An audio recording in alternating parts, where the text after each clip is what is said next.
Pernah dengar tak kisah yang buat kita terkejut gila? Di zaman 3 kerajaan, satu peristiwa luar biasa berlaku.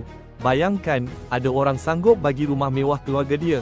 Bukan sewa, tapi terus bagi pada kawan baik dia. Ini bukan dongeng, ini kenyataan yang memang ubah sejarah. Kisah ini bermula dengan persahabatan agung antara dua hero muda, Joyu dan Sanche.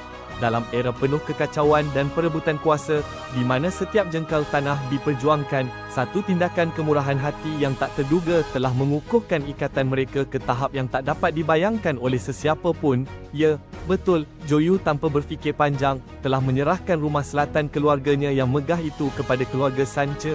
Tindakan altruistik ini bukan sekadar lambang kemurahan hati yang melampau, tetapi ia menjadi asas kukuh kepada perikatan mereka, membentuk takdir Timur yang gemilang, dan menjadikannya kisah legendaris yang terus diperkatakan sehingga kini.